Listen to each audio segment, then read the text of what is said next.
We are so back. Get ready. Strap in. We have a freaking Chicago Pope. And Hacks is so back, baby. We're so back. Welcome to 1 Hour 1 Brain Cell, everybody.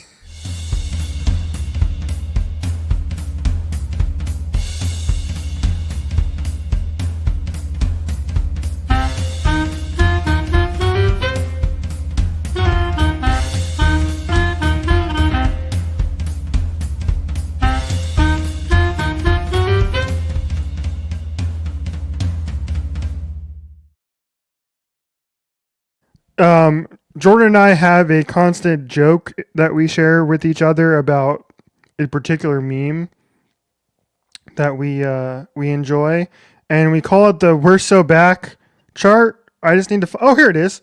Here we go. Okay, so this episode is going to be almost entirely dedicated to hacks. I'm joined by my co-host Jordan, who is one of the world's leading Little Debbies. Can you show the people your shirt?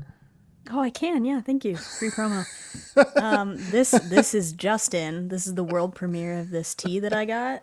As I fall down.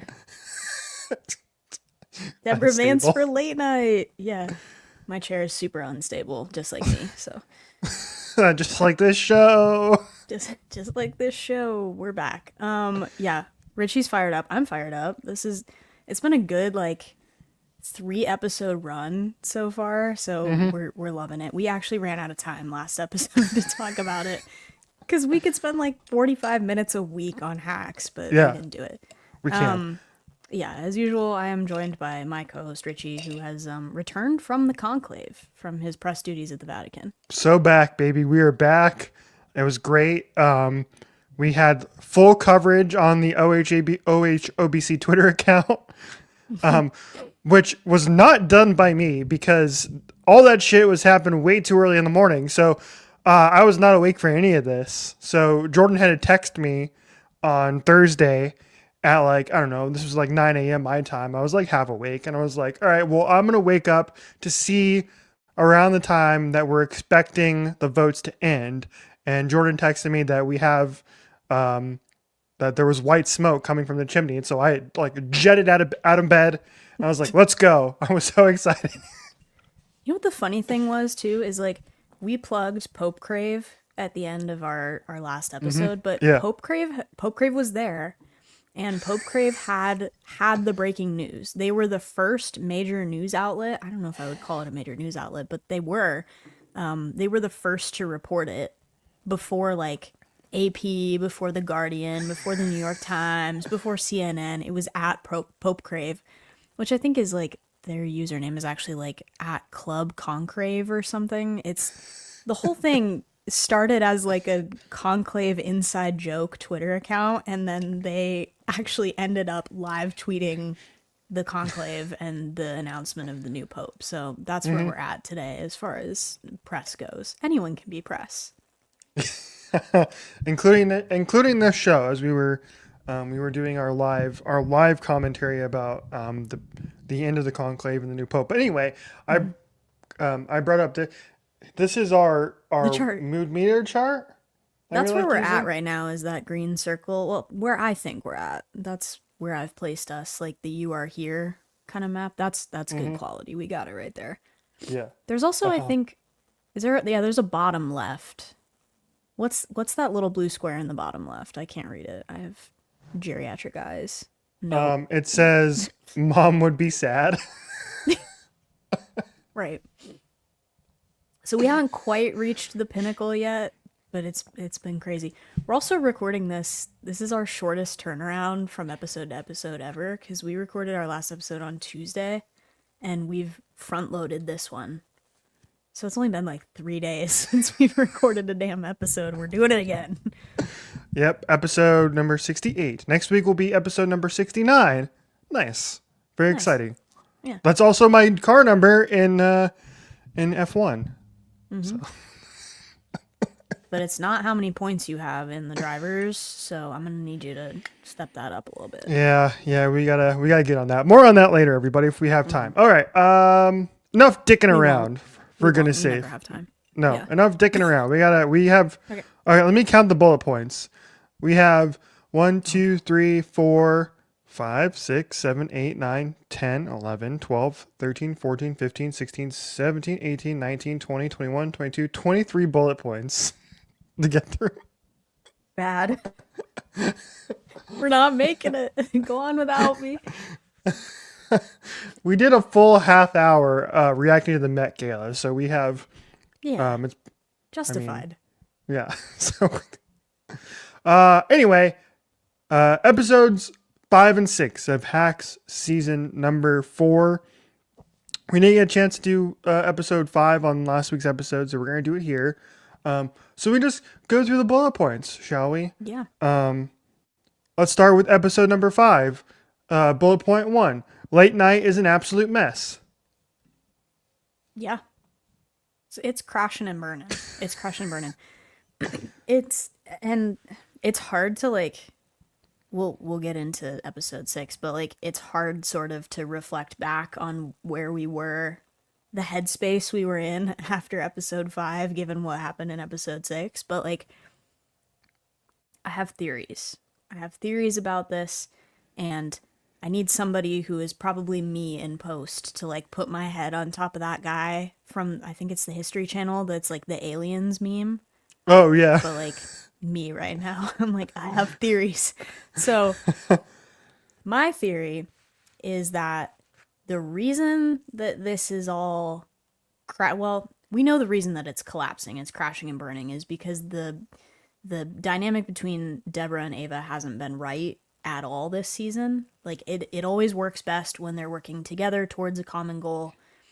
And but I have a theory that the reason that Deborah is being so stubborn about this working out is like it's literally everything she's wanted, right? She's been working for late night for like her whole career and wanting this chance at late night, and now that she's here, it's not exactly what she expected it to be. And other things in her life are kind of crashing and burning. Like she's losing the support system and the people that she used to have around her 24/7 when she was, in Vegas or doing stand up or whatever it was. And it's like, I had to make all these sacrifices to get to the top, but now that I'm here, what do I have anymore? So it's like she's ruling it with an iron fist because she's not willing to let it go. And it's crashing and burning as a result because it doesn't allow her the freedom to be funny or say the things she used to say, because now we have to play to a major TV network audience and like everybody all at once. Which brings us to the focus group and all of the data that they come with, and be like, oh, we're doing great with this and we're not doing so great here. And so we have Deborah getting angry at the focus group for calling out her hairstyle, among other things. She looks like old Lolita. Old Lolita? That's just a woman. That was funny. I don't know. That sent me. And I love that they were So like behind like a two-way mirror. Like it was a police interrogation the whole time. It's like, Yeah. and she was on the PA. She's like, oh, now I have something to say. They're like, that sounds a lot like Deborah Vance. That's how we began. Episode 5 was with that. We have my next bullet point is return of the thruple.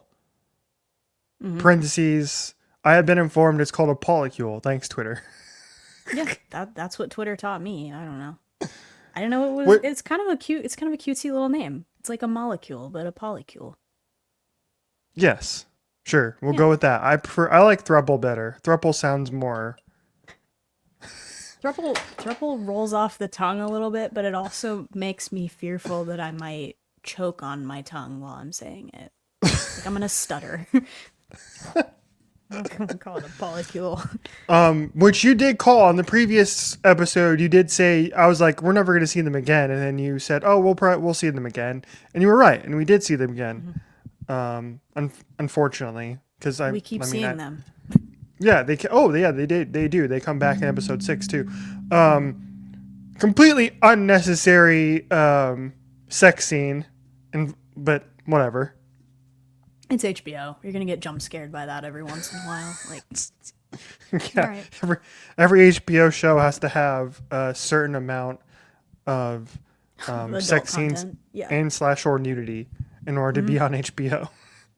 Right. That's probably in your contract to the network. They're like, well, if we put you on this particular network, we need you to, be in keeping with what people think we are. So that leads to our next bullet point, which is Deb confronts Ava at dinner. Now, so I read this. I think I texted you about this, and I kind of read this a little bit differently than a lot of other people, which is like Deb sees Ava off having dinner with her polycule besties. That's what I'm going to call them. I don't know what it's called. I'm going to call them polycule besties. Great. And so Deb goes over and confronts Ava at this table. And I read this differently than other people. I read this as she goes over there and confronts her and insults her the entire time. But I read it as Deb going over there because she sees Ava with these two other people. And Deb is a little jealous, number one. But number two is like, she does it because she actually does care about Ava. And she sees Ava in a situation that is not the best situation for her to be in. And I don't think a lot of other people read it that way, but I did. I was like, she's going over there because she cares about Ava, even though she goes over there and just roast Ava for the entire 3-minute conversation or whatever. But that's Deborah Vance to me. That's how she that's what she does. She does because she doesn't know how to show that appreciation because of who she is at her core. But underneath that exterior, she actually does look out for Ava in that situation. Sure. Yeah, and I think like she didn't start off very strong, very aggressive, but then it was like, hey, what's your dynamic here? And then they were sort of explaining that. And they're like, well, we're married, and then Ava is our third, and she's like, I don't know about that situation for my girl here. And then it gets kind of intense. Which, like, I agree with you. I think she's a protector, but in her own really weird way. Mm-hmm. Like, it Yes. sort of comes off as territorial, but it's more like, I don't think this is good for you, but I don't know how to tell you that without being Yes. like, hey, wake up, check yourself. Yes. That's a good way to describe it. And then we get the line from Ava asking like, well, who is she? Etc. And Ava just says, I just wrote her jokes. It's like, oh, Gut punch. Absolute gut punch. And yeah. Gene Smart Emmy for like just those micro expressions, like alone, you could just see it on her face that she's surprised and then she's hurt and then she's a lit firework after that, right? It's like, okay, well, game on. If that's all I am to you, I'm gonna swing back. That's like what makes this show like so good. It it's like the perfect. I was talking to Kat last night, and I was trying to convince her to watch Hacks, and I was describing the show. We're spreading the Yeah, brain rot. Yeah. exactly. And I was like trying to describe the show to her, and I was like, the show it's most similar to for me anyway is like Schitt's Creek.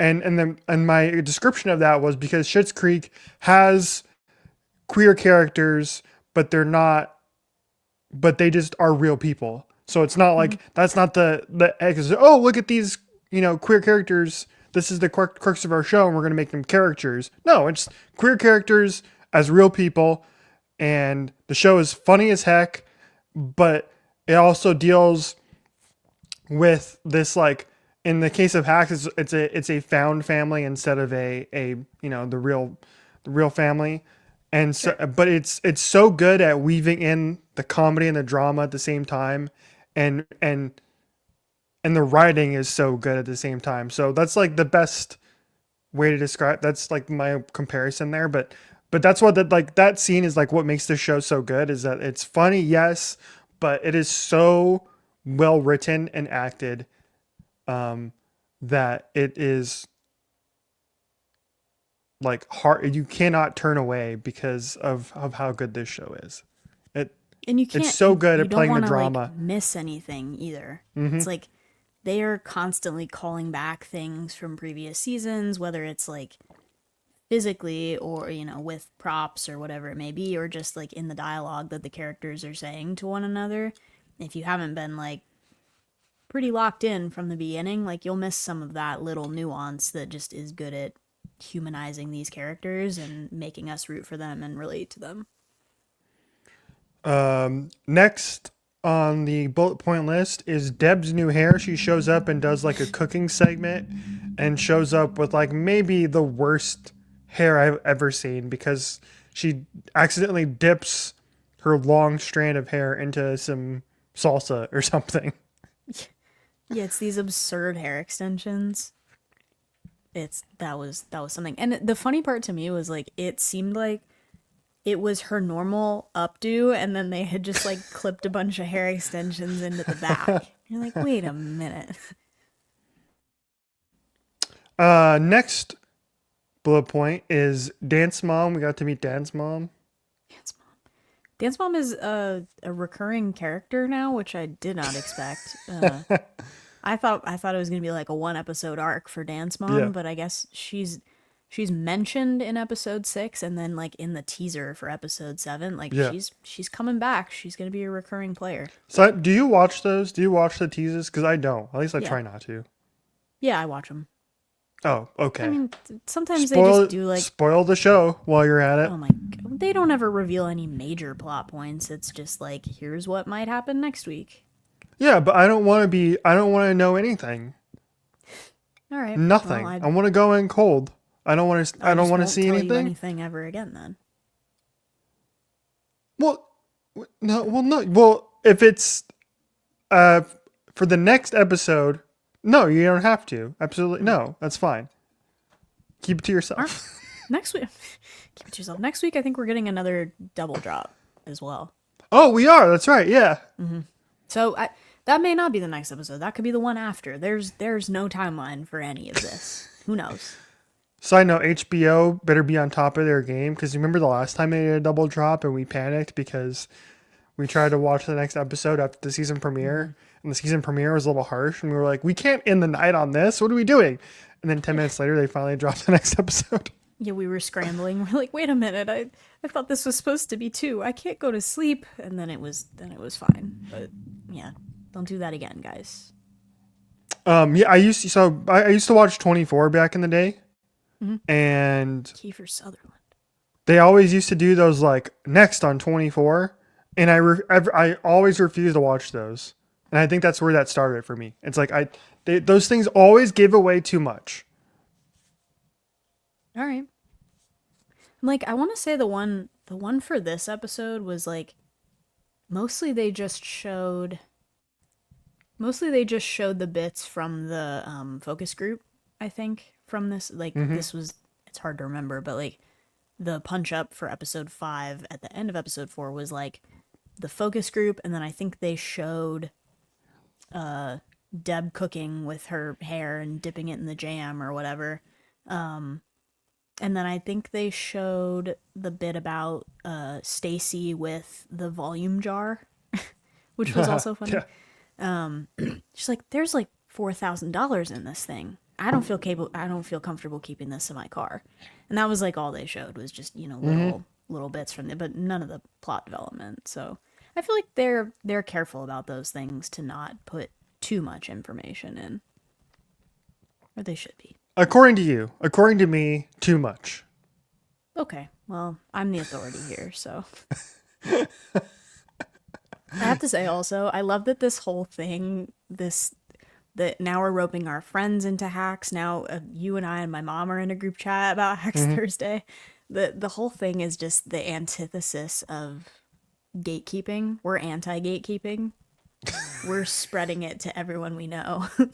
Like the common cold, we're like, you need to watch Hacks. It's like, we're not being all secretive about it. It's like, I have this show on TV I really like, and it's excellent, and it wins a bunch of Emmys, but I'm not telling you what it is, and you'll never find it. We're like, no, watch it right now. I'll sit with you, and I'll watch it, or I'll watch the first episode over your shoulder, and I'll watch your reaction the whole time to make sure you like it. You know what's in like there are so many good TV shows out now that like Hacks doesn't get talked about at the level of some of these other, big name shows, like Severance, for example, Mhm. has ended, but Severance I feel like was like this kind of had some cultural crossover. Um, Andor is airing right now, and that show is like pretty damn massive and really, really popular and great, terrific. Um, and The Last of Us is airing right now as well on HBO, and that show is also like Mhm. it's got this like crossover appeal, and whereas like Hacks kind of it's in its own little bubble still, and it Mhm. hasn't really like you know blown up into the I feel like ether that's as of yet. somewhat the nature of like a sitcom though, too, is like it tends to get overshadowed by stuff that has these big arcs in the world building and the character building. And like you mentioned, it's even like a little bit overshadowed on its own network competing with The Last of Us. Mm-hmm. But like doesn't mean it's not good, Right. Absolutely. I mean, obviously. there's Obviously. a reason why it's winning Emmys.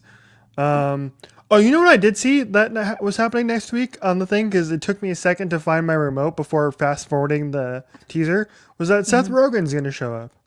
I did see that. I was like, are we getting a the studio crossover? Because they did have a drop of in an unrelated universe, I guess, that Hacks is still winning awards over on the studio. That's like they had John, oh my god, they had Paul and Lucia and Jen over accepting some award in the studio universe, and they had Gene Smart accepting some award in the studio Yeah. universe, which is hysterical. I'm like, So, wait a but minute. wait, but here's our like crazy theory for you and I is that they Mm-hmm. get Catherine Hahn to show up on Hacks. I think she would do it. Oh my! Can you imagine? Like that would be just Catherine Hahn and Hannah Einbinder on the same That would in the be same scene crazy. together. Or just Catherine Hahn with Gene Smart, like that Yeah. power duo. Yes. Absolutely. Yeah. Make it happen, Hacks. Hopefully it happens before the end of the season. Because They apparently like they like celebrity casting. it seems like they shoot on the same place, and that's why there's like some weird crossover between the two. They were just like, hey, we need somebody to accept the award. Oh, Hacks is shooting right next to us. Can you come over and do our show? Right. They're like, "Are you guys busy? Can you just come over real quick?" I Um, wonder if that's how that works, that you just like walk over to the next sound stage and just see what other people are doing. right, just peek over. I mean, we did get Jimmy Kimmel on the last episode, so you just That's true. yeah, Kimmel doesn't have anything to do in the daytime though. He's available. yeah, What exactly. does he do all day? Nothing. All right, we have the. I think this is your bullet point. I don't think I Hmm. put this one in there because it doesn't sound like I would put this in there in the way that Yeah, I. this was me. This was you backslide into character development hell. Yeah, that's initially what I thought is like we ended episode 4 on such a high note that we were like, I think we're back. I think we're out of the woods. I think we're moving on. And then we immediately backslid. Hmm. It was like, oh, all that character development and that like fun interaction that you thought that those two were going to have. Yeah, walk that back. Hmm. The girls are fighting again and it's worse somehow. We don't really hit that breaking point, I think, like the total breaking point until episode 6, but Right. it's boiled over at 5. There's no more room for it to go. And then it, has to go somewhere. So, So much it boils over so much so that we get Stacy, the HR lady, who is having to be around them at all times, like has to literally call their asses out in front of everybody to tell them to stop their BS. yeah. Well, I'm like the Deborah gets up in Ava's face at the end of episode 5, like while that they are just off air. They've just cut the cameras. The audience is still there, and everybody is still present, and they watch this happen. And like, there was a fight with them earlier this season in public where they were like outside of the Comedy Store or whatever it was, and some people were watching, but it was enough to have the head of the network call them out to dinner and be like, guys, get this together because people are watching. And we've seen them blow up in public a little bit, but this was like on the set confrontation, and their little HR chaperone Stacy had to be in there, and Stacy with some practical stunt work. fully busted front Yeah. tooth. Yeah. But she blows up too. She's like, "You're the worst two people I've ever had to deal with. Get it Right. together." Right. All because we didn't mention this. All because there's a disagreement over which joke to put in um at a certain part of the show, and Ava puts in her own joke, goes to the screen card writers or whatever, and writes this joke and doesn't tell Deborah, and Deborah sees it, and then that kind of like leads to one thing leads to another, and then we get Dance Mom out of it, and Dance Mom ends the show, and we get Deborah and Dance Mom dancing, which was iconic. Gene Smart and yeah, Fun, fun, but not fun at the same time. Horrible, bad, awful. and that concludes episode number 5. That was big. It was a big episode, but like for the polar opposite reasons that episode 4 was big, and again Yeah, for a polar opposite reason then episode 6 was big. yes, yes. All right, let's dive into episode number 6. Great episode. We have 15 bullet points to get through. This just aired last night at the time of recording this, so it's very fresh. So we're Yes. fired up about it.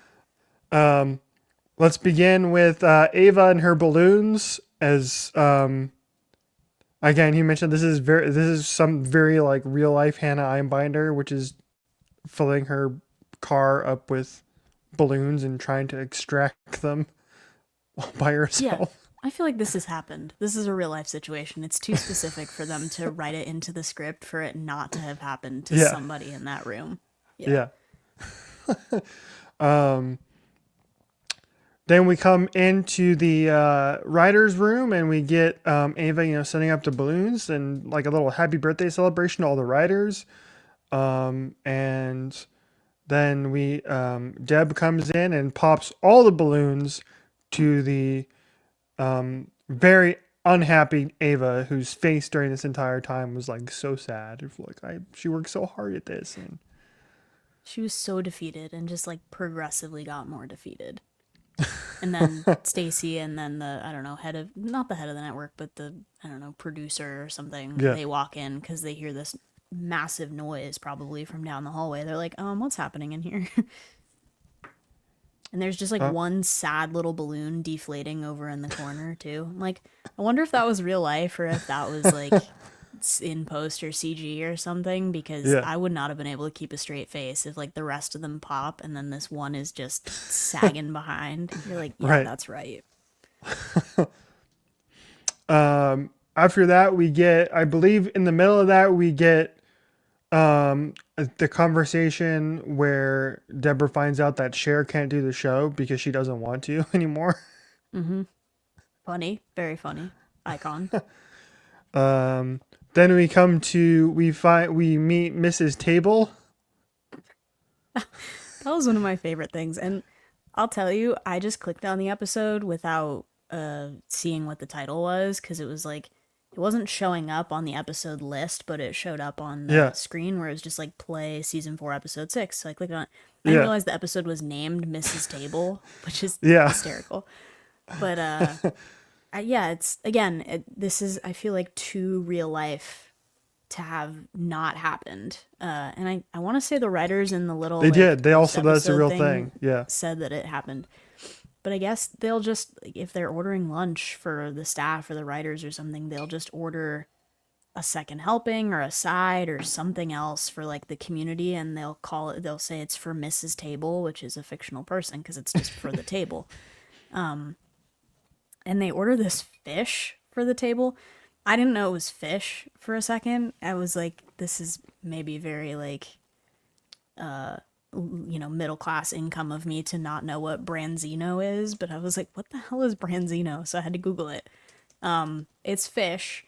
It is let me make sure that I don't steer you incorrectly here in case anybody wants to order this, but Branzino is, in North America, it is widely known by one of its Italian names, but it is European sea bass, which is what they called me in high school.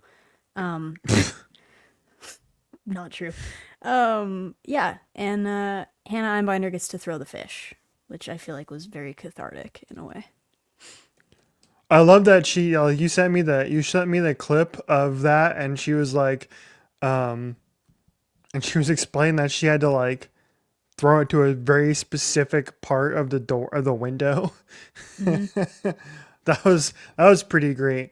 Um, Truly just incredible acting by Hannah there in that entire scene, just absolutely losing it. And they going and the writers talked about is going to octaves we have never heard Hannah go to before. Just It's true. It's the crash out to end all crash outs. And yeah. like you could sense that it was coming, but it was kind of fun to not fun for her character. Ava Squad was going through it in this Oh yeah. episode, but Not a good episode for us Ava girlies. it was very fun to witness just the degree with which this was a crash out.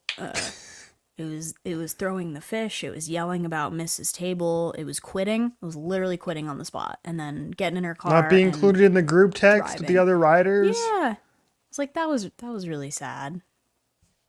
That was really sad. I Yeah. feel for her. Me too. Me too. Yeah. So yeah, quits on the spot, throws the dang Branzino, which I'm surprised you didn't know what Branzino was because it was part of the Bear. I think season 1 or 2. I didn't finish The Bear because it gave me anxiety. Oh yeah, that's true. It's not good for me to watch that show. My heart Yeah, rate gets too high watching The it's a Bear. little it's a little much. It's a little Hmm. much. But yeah, they talked about Branzino was in the Bear. Um, let's see. Yeah, Hannah loses it, so we got to that part. Yeah, she It's like I've been left the subsidizing building. lobster rolls for Mrs. Table. She's not even a real person. And Branzino doesn't travel well, and just like whips it at the wall. It's like in Sex and the City when she throws the McDonald's against the wall. It's like excellent. I love a Yeah, crash never out seen it. involving food. Yeah, Never I've seen only, it. I've only seen bits and pieces. It's too Um, many seasons. So many seasons. yeah. And then yeah, Ava gets in her car and just rails it through the security guard. Yeah, And what does the security guard say? It's like she's like, oh, she's crazy or something like that. yeah, I think so. It's like that girl's crazy. Just went right through the arm of the gate, straight through it, screaming the whole time. Yeah. Yeah, excellent. Theme of the episode. This is the episode that the people at Hack should send to the Emmys as the audition tape for Hannah to win Best Actress at the Emmys this year. And I think Hannah, they should send episode. Well, they could send a lot of episodes, but I think they should send so far this one for Hannah, they should send episode 4 for Jean. They could also send this one for Jean, but like, yeah, do you get to send clips or do you have to just send? Do you send seasons? Do you send a whole episode? episodes I think is how it Okay. works. Yeah, Because they if should you send like go to the those because like if you go to the like the writing categories and you watch like they're always tied to specific episodes. too. So I think Okay. that's the deal that they'll send specific episodes as like nominating performances, etc., etc. So yeah, Interesting. this is definitely going to be the Hannah episode. All right, let's see what else. Okay, so okay, so that I think that comes later, Yep. does it not? I'm clearing those bits for you that we've talked about. Okay, Keeping the document we tight. so we have okay. I'm trying to like I try to put this in order, but I think I ended up putting it completely out of order. Um, when does the I forgot when this forgets when this happens, but this is what This we is should in go to order. next. It is? No, okay, so it's not entirely in order. So she crashes out, and then the head of the I don't know production. I forget what he does. He's not important. He comes in and is like, "Hey, Deborah, just putting this on your plate that like Ava quit and then left." And she's like, "Oh, like that's unlike her. Should we wait? Should we just do the show without her?"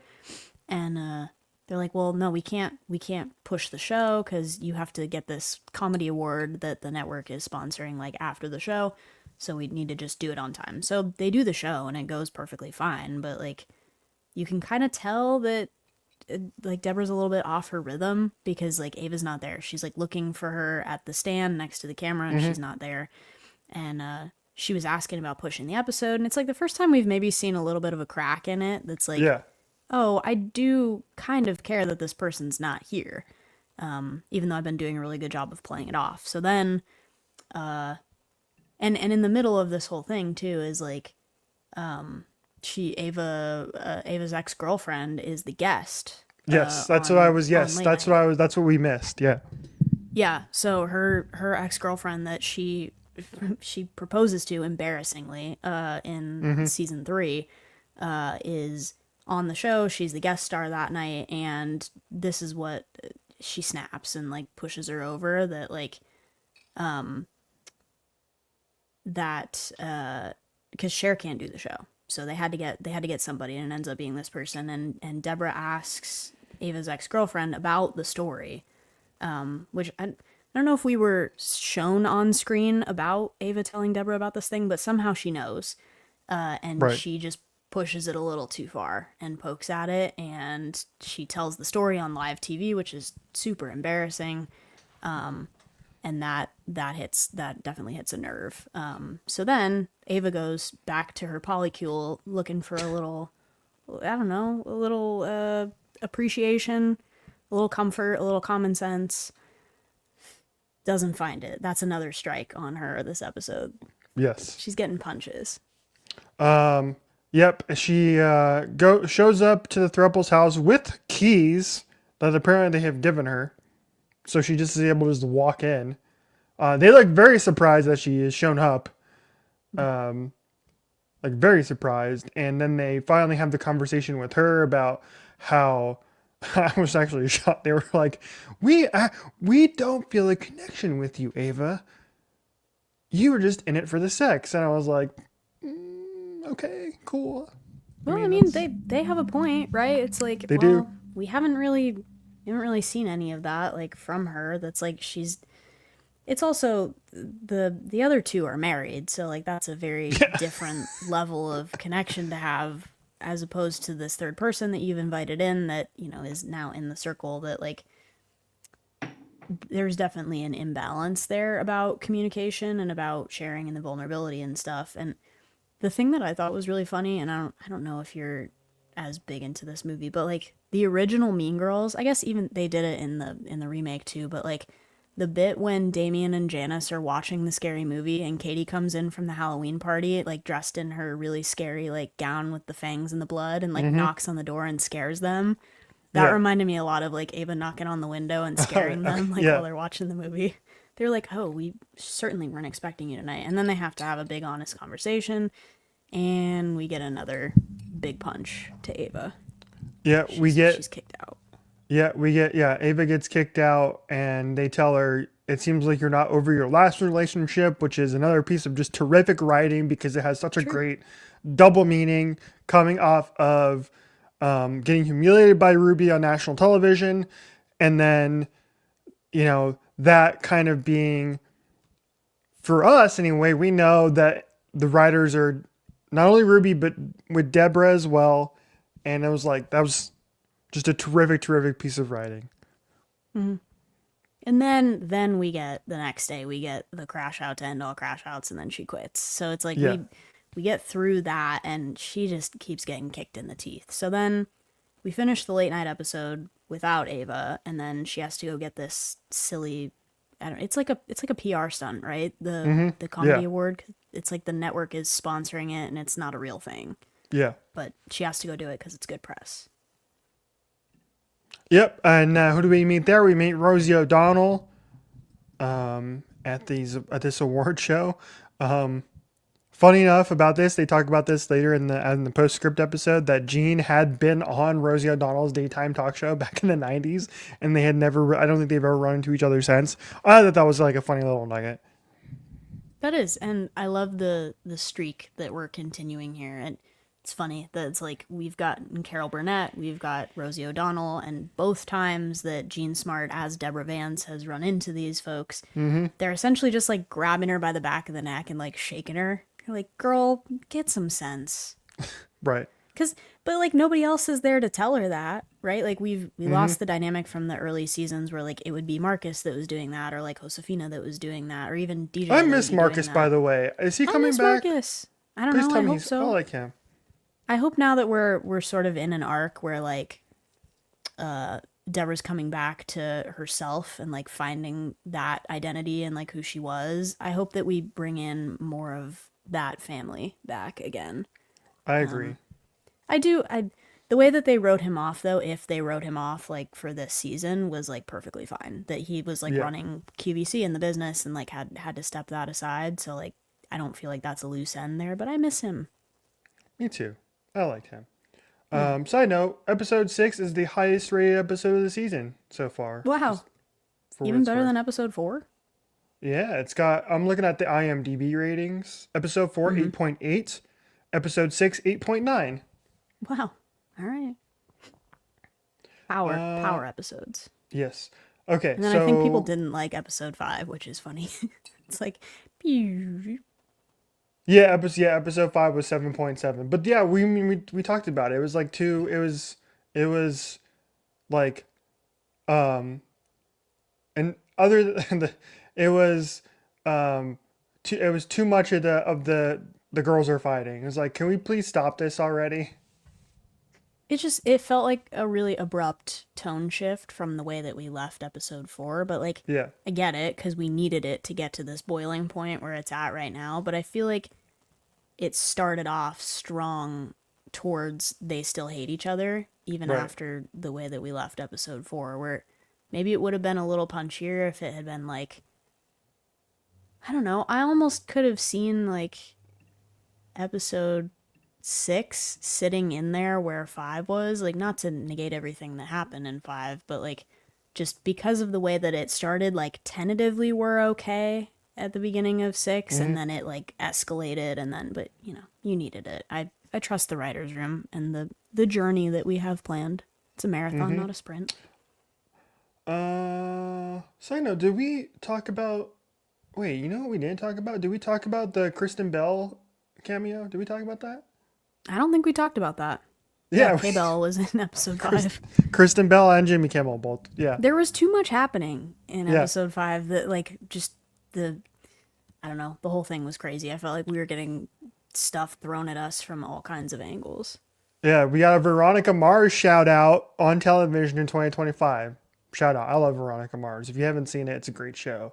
It was a good show. Another show where there are like ridiculous amounts of cameos in that show. They were like, oh, they were on that show like before Mm-hmm. they got like super duper famous. Like Paul Rudd shows up in Veronica Mars. Like, oh, yeah, it's Paul Rudd. Yeah. Okay. Anyway, back I to watched episode a number. little bit of that show. I didn't finish the show, but like I watched it the first couple of seasons, I think, Mhm. after The Good Place finished, because I was Yeah, like I was on a Kristen Bell Kristen Bell lineage binge. kick. Yeah. She's in Well, Bad good. Moms. She is. I am glad that you did not finish the show because the last season, which was like the Hulu only season, Mm-hmm. albeit a good season, the very end of the show is like one of the worst endings in TV Oh. history. Oh. That's a Yeah, bummer. yeah, like Oh truly, no. truly. You can look it up if you want to be if you want. To, I don't know if you're ever gonna watch it, but um, yeah, look it up if you want to. I'm curious. Let me look that up. I want to see what the rating on that last episode is because Bad. if Probably I bad. remember correctly, like the rest of the season is actually like really well received. But then okay, here we go. Veronica Mars, here we go. Last episode,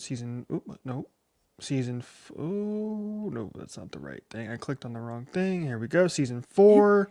Says And offered no sense of closure. yeah, episode season 4, episode 8. The previous episodes are 8.3, 8.1, 8.0, 8.1, so are all in the 8s previously.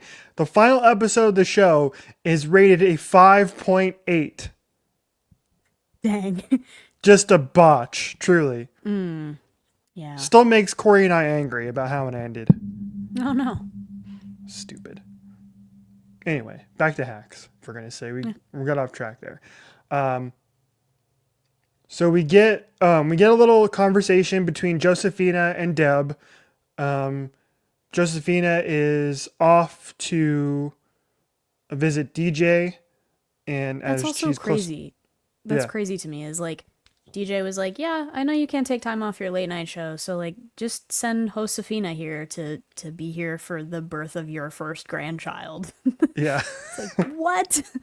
That's crazy. Like, Deborah, priorities, girly. right, Priorities. yes. Um, and in that conversation with Josephina, she says to Deborah, "Hey, be careful! There are coyotes outside," Hmm. referring to her dogs, and leaving the dog door open, etc., etc. That is called foreshadowing, ladies and gentlemen. Yeah, that is Chekhov's gun if I've ever seen it. Okay, so we get Deborah comes back from the event that she's at, getting the award. Finds the one dog who's there, but then she can't seem to find her other dog, and so she goes to like the monitor that's outside, and she sees the coyote and the other dog, and Deborah has to run outside and throw a shoe at this coyote to shoo the No, it's her coyote off. comedy award. It is? Oh, I thought it I was her literally think shoe. I swear she chucked her comedy award because when she like runs outside, she like grabs it off of the desk, Oh, all right. which is I think hysterical. you might be right. Also, You might be right. You probably are right. like I don't care about this stupid thing. Anyway, Save the yeah, dog. scares the coyote off, saves the dog, and are we see that Deborah finally has an epiphany because her dog was in danger and almost lost her dog, and has an epiphany about Ava. Yeah, she's like I'm losing all the people in my life because I can't focus on anything other than myself, and I'm being selfish, and they're gonna leave if I don't do something about it. So we see Deb's quest, her journey across Los Angeles to go and find Ava, who at this point has driven off and no one can get in touch with her. Yes. So much so that we get Jimmy and Kayla going on a search. That leads Kayla asking, "Have you A seen? child. She's asking a child. She turns to a Yeah, child. have you seen the what did she say? Have The you seen a lesbian ginger? yeah Just it could be anybody. Just and oh my god, so funny. But and she's stressed too. You can see on her face that she's stressed, and she turns to this child who can't be more than about 10, and is like, "Have you seen a lesbian ginger?" They're like, "No, sorry." And then she wanders away, and Jimmy's like, "Kayla, we're not getting Wetzels." She goes, "I don't know, Jimmy. Statistically, we're looking for a body at this point." She's been gone like a couple hours. Kayla is so elite. I love Kayla. Truly, like one of the best characters on the show. Every line she had, because they've had a lot less screen time this season, her and Paul, Yeah, but like every line they have and every time they show up, you know it's going to be good. right. All right, so then we follow Deborah, who goes on her search, and she shows up to the queer line dancing bar and starts asking, "Have you seen this person?" Whips out a picture of what we believe is like an actual picture that Hannah sent Gina at some point in time. There's no It's not way a they just took that pic. It's not a promotional photo. It's not like her no, IMDb headshot. It's like a photo of Hannah with a banana as a telephone. yeah. We're like, that has to be a real photo, right? Like there's no way. To which one of the people ends up saying, like, "Oh, well, do you have Find My on?" And she ends up turning on Find My, and is That able was funny to too. ping. She goes to that girl. She's like, "Oh yeah, I think I have that. Can you find my?" Yeah. And so yeah, has the Find My, and we follow Deborah out to the ocean, to which she sees a woman who is running off into the ocean, who she and we believe is Ava, running off into the ocean, and so Deb runs after her, saying, "Ava, you can't swim. Ava, you can't swim." And goes and saves this woman, who it turns out is just some random lady. I'm training for the polar bear plunge. Get away from me. It's like, why are you night swimming? It's frigid. And she's like, she fully run, and she's still in her like awards outfit. She's got this like Yeah. royal blue fur coat on and just runs into the ocean. And I believe they said that Jean did that herself. Yeah. It was like that was her stunt, and she did all of the swimming. She's like, I didn't really mind running into the ocean. It was just cold. Well done. The writers later referred to that scene as Gene Smart Soup because Yeah. they did part of it on their lot with actual heated water. It was like So that was probably 115-degree water. You're like, okay, here you go. much more comfortable. Deborah comes out of the water and Ava's just walking up the beach and sees Deborah there, just completely drenched in in the water of the ocean. To which we get the terrific line, "I'm not suicidal. I just want to die." What? I love that. Like some of the things that Ava says, Deborah just cannot relate to. She's not from that generation. It's just like the kids on social media will say that all the time. They're like, I'm gonna Yeah, die. You're like, yeah. no, that's just hyperbole, but like she can't fathom that. She's like, I'm not suicidal, I just wanna die. What? So then we get them. They go to they find a place to eat, I guess, and then we get their conversation, and we finally see them. This was so great to me. We finally see them laughing together again. Thank goodness. We needed that. We needed that. All of us collectively Finally, needed that. Yeah. yes. Well, because, and I feel like this is, except for like unless you feel differently, but I feel like since the moment in the back of the police car earlier this season, this is like the first time they've really talked about the fact that they're beefing. And it's just like, hey, you're being the worst person on earth to me right now. Like, I just need you to know that. And we get somewhat famously from the person who never apologizes for anything. Deborah's like, look, I'm sorry. I set you up to fail. This wasn't gonna work, but like, you're better than this. It's like you're the youngest writer in the history of late night. You can't just quit. Right. Such a great scene. Again, just another scene that just proves that Hannah and Jean are just acting on levels on just like 11 out of 10. Truly. A terrific scene. We get Ava joking, and I didn't realize this at the time. I've only seen it since, but with a line that is a straight callback to season one about having a suicide vest on Watch What Happens Live.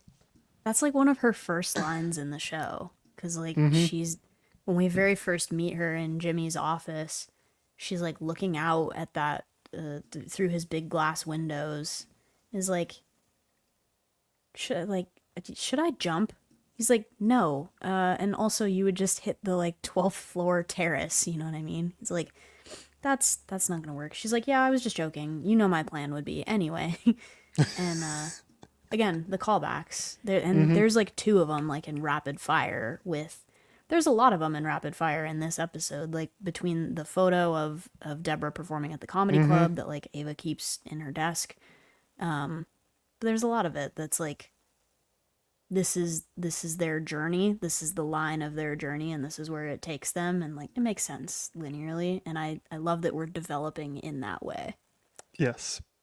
And then we get the line of the episode, in my opinion, the "You are my voice," Hit to her. which we both stood up and just we applauded. We did. I was on my couch clapping like I had just won an award for myself. It's like, that meme it's that kid that's like in his pajamas, and then the same kid in a suit that's like me at. Yes. Yeah. Yeah. I'm like, we're gonna need to tweet that for the Emmys eventually. That's like, I don't know, like me at my own wedding, and then me watching Pax win an Emmy, or me watching Hannah Einbinder win an Emmy. Yeah. Like, Yep. we're gonna need to make a version of that, Yes. because and just, I don't know, the heart of the show is every time that those two are on screen interacting in such a way, it's like they can just convey so much saying so little. Mm-hmm. But this time we genuinely got dialogue that was like, I messed up, that's on me, let's fix it. Mm-hmm. And Love it. then yeah, and then they get we get a little celebration because Ava breaks out the trunk champagne that she bought in the previous season. Again, another callback. Mm-hmm. Terrific writing where everything just pays off. Like that is like I know we talked a little bit earlier, but like that is the epitome of great writing. We're like every much like I brought this up with Severance. Severance is the same way. Like everything in Severance matters if you're paying attention. Mm-hmm. And it's the same way with Hacks too, where everything matters if you're paying attention, and it's more rewarding because of that. So thank you, Hacks Twitter, because a lot of times I'll miss this stuff because I like arcs as opposed to specific details. So thank you, Hacks Sure. Twitter, for pointing out these details and these callbacks all the time because it helps me understand and appreciate the writing of the show more and more. Yeah, we rely on the children from Hacks Twitter to help us out here. And then also we've said it, but I love the little like writers debrief that they've been Mm-hmm. including at the end of each episode where they really just go into the mind of like here's why we put all these details in here and like they're brilliant. They're brilliant. Surely, yes. So yeah, this is the episode which led us to the picture we showed at the beginning of the episode, which I have somewhere. I lost it. Get the Here we chart. go. Get the chart. I gotta get the chart. Where is it? Get the There we go. Yeah, chart. there it is. So that's why we started the episode with that right there. We Mm-hmm. are so effing back. We're so back. I was really tempted to rename our group chat with my mom because this group chat used to be called Ticket Losers because like the last time we used it was when we were trying to get All Things Go tickets. Yeah. Like we're not in it, but we conned my mom into trying to be a part of this. So now that she's caught up on hacks, I renamed it and I changed the group picture and we're now calling it Little Debbie's. But I was tempted to rename it Mrs. Table after the episode last night, but I didn't. I was worried I would spoil something, so I didn't. I haven't changed Yeah. it yet until we know for sure that she's watched the episode. But I'm Right. hoping that she'll send something in the group chat once she's caught up Right. because Yeah. she's now a part of it officially. Blew through that, by the way. That was like just a couple weeks. Impressive. Yeah, she powered through it. It was like I talked to her and she was on like episode 3 and then she was on like season 2 episode 3 and then she was like done with season 3. It's like, whoa, wait a minute. I mean, I feel like I watched it pretty quickly I watched it over the span of less than a week because I had only like I think Yeah, you watched it faster than I did, but not by a lot. We all of us relatively blew through it collectively. Yeah. It's just such an easy watch and it's a good watch. Like you want to see what happens next. Mm-hmm. And it's the same way Correct. with all the finales too. Like I mean, just every season finale, the stakes are raised and you immediately want to know what happens next. And I'm terrified for what's going to happen at the end of this season based on the arc that we've had so far. Like how do you guys keep raising the stakes? Right. And we've been led to believe that I think they said there's only 5 seasons. So I believe we are led to believe that season 5 will possibly be the last season. I think that's what they said that they've had in mind, or at least like that was the initial arc that they had planned. And you and I have said it, like there are tons of, I think you talked about Arrow with this, that like there's tons of shows that kind of overstay their welcome a little bit. And then on the other end of the spectrum, there's shows that get canceled way before their arc is completed. Warrior Nun, A League of Their Own. But just, in general, like we get left off of things sometimes on the front side and then they stay too long on the back end, and it's rare for something to be so complete and so put together in a way that never makes it feel like it's dragging, never makes it feel like it has loose ends. So I'm not hoping this show ends ever because I love it. But if it has to, and that's the way that it was designed and it makes sense, then do it. Do it justice. Right. Right. The only thing that stinks is that we would have to wait almost an entire year to get the next season instead of plowing Let's through it. let's not talk about it. Let's not talk about it. It'll make me sad. I'll walk into the ocean. I mean, well, it's going to be the same thing. Once you finish season 2 of Severance, it's going to be the same thing. You're going to be like, God dang it, now I have to wait, a year and a That's half for kind the of next why episode. that's kind of why I'm dragging it, because I'm like, if I finish it slowly, then I don't have to wait as long. But I know you're waiting for me to finish this upcoming episode, so I promise I'll do Episode that soon. 7 of season 2 is like elite level. It's good. I promise I'm enjoying it. I'm not dragging it because I'm not enjoying it. I'm dragging it because I'm afraid of a cliffhanger. Because it's, oh, buddy, let me tell you, you're going to get one. Oh no. We What the thought helly? you thought you thought season 1 was a crazy cliffhanger. Get ready for what's coming your way in season 2. I can tell you Let what me. my theory is right now, but I don't know if I should because your facial expression might give it away as to whether I'm right or not. Yeah, I'd say wait, hang on. Okay. Yeah. Yes, okay. Season 2, episode 7, 9.2 on IMDb. Wow. Season 2, episode 10, 9.5. All right. So I'm in for it, is what you're Yeah. saying. Skip Great. episode 8, 6.6. No, Again, that was the episode that we all hated. And we're like, why did we just waste our time for 50 minutes watching this episode? I'm not skipping an episode, but I won't go into it with high expectations. How about that? Yes. Deal. This would be Okay. that episode would be a good time for you to bust out your Wordle and play your Wordle or whatever it is, Bust out a I Wordle, don't know the last time I played the Wordle. I played the connections. I played the mini crossword. yeah. My Do time that on the while mini you're has been bad lately. I don't know if you play that, but Oh, I feel like no. either I'm losing brain cells or the people that are writing it are like intentionally trying to deceive us, because I'm like, some of these clues are so vague sometimes. Or it'll be Yeah, like I some don't obscure author and that no one's ever heard of, and it's like author right. of bit in a poetry collection who won the Pulitzer Prize in 1973. I'm like, girl, how old do you think I am? Yeah. I'm just a child. Um all right. That's an hour spent on hacks. We have 2 more bullet points to get through. We can do it really quickly. Yeah, rapid fire. We're already over time, so we can rapid fire it. Your singular letterbox watch. I did. I had one singular letterbox watch, which was Some Like It Hot, with Marilyn Monroe from, couldn't tell you what year, 1959. It was it was on my like letterbox watch list because it was in that list of things. It was like, if you like this romantic comedy, you should try Right. this one that was the original. It might be better. I was like, okay. Clicked on it, saw the rating was high, and I could find it for free on streaming. Right. So went and found it. It was excellent.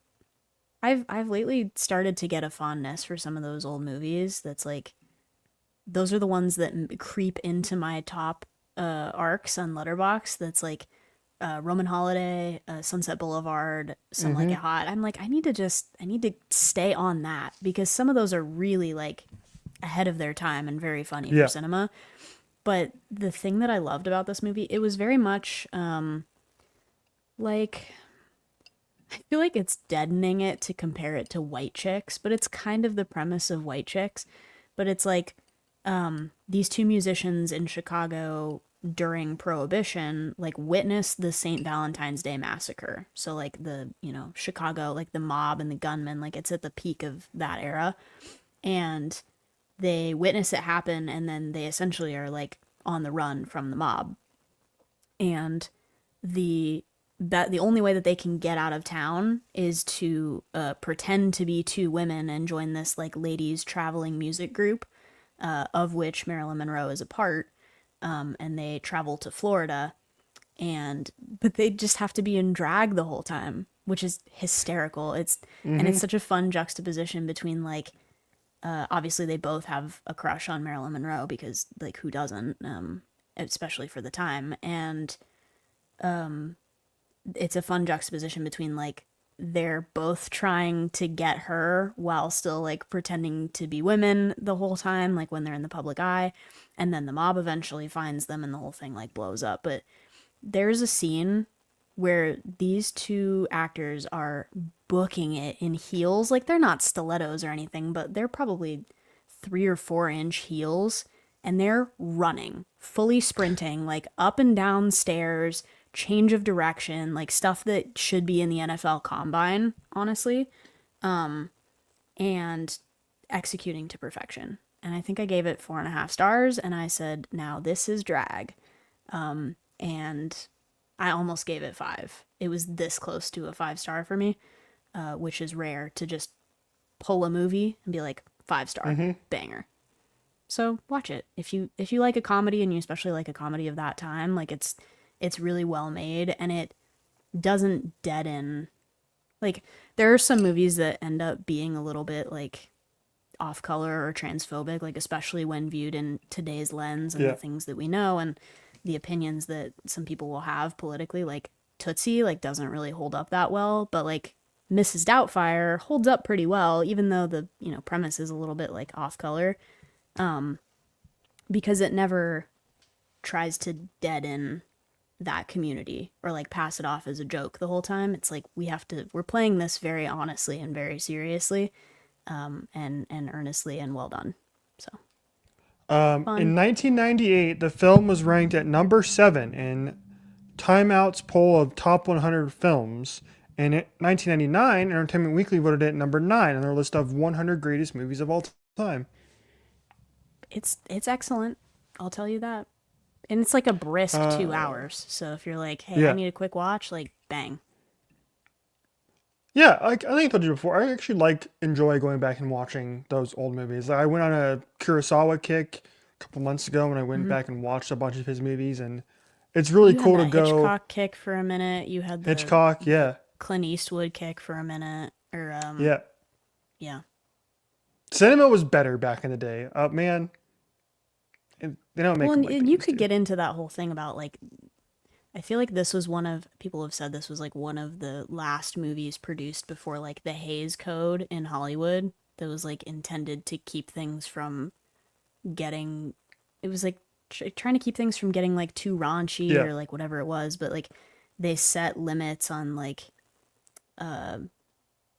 certain like references to things and like positions that people could be in. It was like you couldn't have two characters like kissing horizontally. It was like Hollywood was like absolutely not, because that's not suitable for children or like younger audiences. So then cinema underwent a big transformation with the Hays Code, and this was like one of the last things produced before that. And like you can tell because it's kind of out there. It's right. hysterical though. It's always Yeah, it's used in a funny way. yeah. Tony Curtis and Jack Lemmon were the two main actors in that, and like they've been in a lot of stuff, and they were like two of the biggest actors of the time, and they've shown up in a lot of stuff. So Jack I'll check it Lemmon out. could run a 40 in those heels. I'm telling you. Um, yeah, so yeah, I'll check it out. It's really highly rated, so yeah, I'll check it out. Um, I Reverse think that's gatekeeping. it. That's pretty much Yeah. it for us, I think, on this episode. A very Yeah. brisk 1 hour and 8 minutes this week. That's excellent. Yeah, we have a new pope also. So like Buca de Beppo, get working. We got to put the new guy in the box. And he's American, so He's American. Eagle. Do we have Chicago. like Eagles now? Midwest Pope. Some people were saying that like he's just the Ope because he's from the Midwest. Like a pope that My knows the existence of the Chicago White Sox is like yeah, unfathomable. my favorite. That was my favorite part of yesterday. Is watching the Cubs and White Sox fight over his fandom was really funny. Yeah. They both tried to And claim him. yeah, everyone's trying to claim him, and his family is like, no, no, no, let's set the record straight here. He's a White Sox fan. Yeah, And people are like, oh my God, I know this guy. Like, I saw somebody on Twitter earlier that was like, this is the person that did my confirmation in the Catholic Church. That, like, it's so strange to me that there's a universe of people that have yeah. interacted with this person prior to them becoming the literal Pope. I sent my favorite one was I sent it to you on TikTok. Did you watch it? And it's the girl and her mom, and I'm assuming a brother, and they're all on this call. Did you watch that yet? I haven't watched it yet. Oh, you gotta watch it. It's so good. I just My got home from work and like logged onto this. So it was like, I I haven't got can't through my I notification. can't spoil this TikTok for you, Okay. but go watch this TikTok I sent you. It's my favorite one of the bunch. But my other favorite theory is that he chose to be Leo the 14th because he is wearing number 14 because of Paul Konerko. The pride of Southside Chicago, Paul Konerko. and of Chaparral High School in Scottsdale. That dude was a player. Paul Konerko could play. He was legit. He was good. I liked watching Paul Konerko back in the day. All Baseball. right, that's it. I think that's it. Sports. Okay. Well Sports, yeah. Oh, yeah. Shout out Diamondbacks beat the Dodgers last night. Excellent. I think we fun. lost. I think we lost. We did beat the Yankees the other day, but I think we lost last night. Emma Stone in attendance. Emma Stone. Love Emma Stone. Emma Stone is a ball knower. Yeah, we lost. We lost the series, which is a bummer. But Damn. now we have to go play the Rockies, which literally could go either way. I don't understand why that's the case because they've been so bad, but apparently they're like next level every time that they play the Padres. Yep, that sounds about right. Shout out to Major League Baseball for tweeting out a video of Shohei Ohtani hitting a completely meaningless solo home run in the 9th inning last night and acting like it was the greatest thing ever. It was literally Major League Baseball posting this was that meme of Chris Paul hits massive 3 to cut the deficit to 52 points. That's what it was. Correct, yeah. But was anything like, the Dodgers do is like front page news, all Yeah. caps, headline. Yeah. Gabrielle Like, Moreno. Shohei Ohtani drew an intentional walk, and you're like, Gabrielle Moreno hit a grand slam off allegedly the best pitcher in Major League Baseball this year, who had an ERA of like 0.12 or something like that. Just ridiculous. Hits a grand slam off the guy. Opposite field. Incredible. Doesn't get any love. But nope, Shohei Ohtani gets the lead story everywhere. yeah. Shohei Ohtani walks to first. You're breaking news at 6. Okay, whatever. Stupid. We hate the Dodgers. We do. Beat LA, And you everybody. should too. All right. Goodbye.